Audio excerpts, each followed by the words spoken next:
Good morning, it's Nancy today again. Do you ever have a mess in your house? Well, let me explain something about piles piles of messes. Now this is my art room over here. Let me get my tripod through the door. Should have had it done first.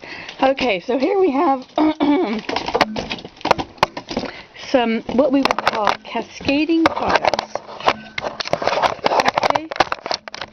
Now, when I was a writer, I wrote this little thing, which the local paper published it, and so I'm going to read it to you. So it's reading time, so now you can just relax, sit back, and listen to the story.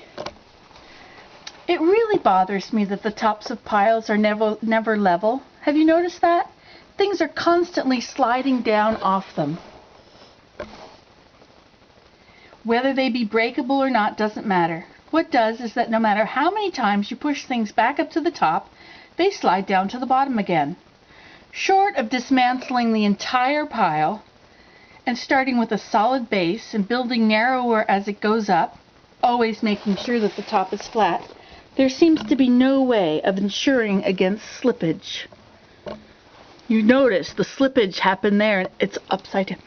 Okay, since piles grow randomly throughout the house, but faster where there is paper, usually near a computer. I lost my place, hold on. It would be a monumental task to walk throughout the house on a daily basis and make sure all their tops are level and ready for the day's growth. Since the growth of piles goes largely undetected for days, until the top capsizes and the contents spew across the furniture and plummet to the floor. Where's my place here? Watching for sloped tops would be a good strategy. When CDs in cases and videotapes, along with heavy books of all shapes and sizes, are combined with used newspapers, unread mail, printed emails to be filed, and assorted phone books, the piles begin to topple more frequently. It appears that the weight of the larger items stimulates the movement of the pile. A pile made entirely of papers can grow to a larger size than one made of a mixture of items. Perhaps piles should be sorted while being formed, so that books and papers are in different piles than CDs and apple cores. However, since piles usually grow unnoticed, noticing their growth and structure may inhibit their development. Sorting may result in the demise of entire piles altogether.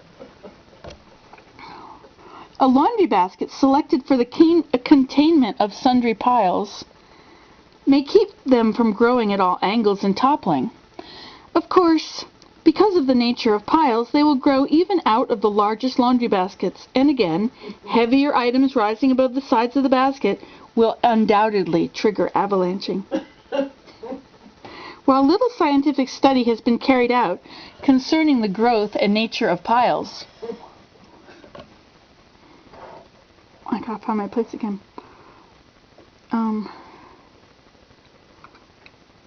While little scientific study has been carried out concerning the nature and growth of piles, owners are still left to figure out such details for themselves. Some have even resorted to dismantling their entire piles on occasion. Since piles are often used and created by more than one individual at a time, users other than the dismantler may be left wondering about the new location of the contents of the pile that previously grew undisturbed. Capsizing piles are dangerous.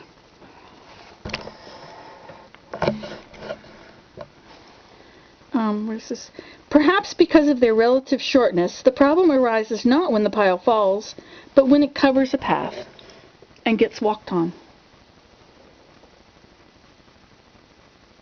Broken contents soon lead to arguments and discouragement. Some homes have no piles, made neither of clothes near dressers, books on bookshelves, or on tables near comfortable chairs. They may advocate the entire elimination of all piles. And Wait a minute.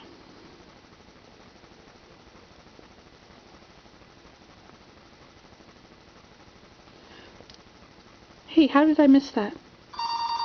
Now I'm confused. I gotta go back. Should I get the phone? I can't have this camera. Will on telephone. Some homes have no piles.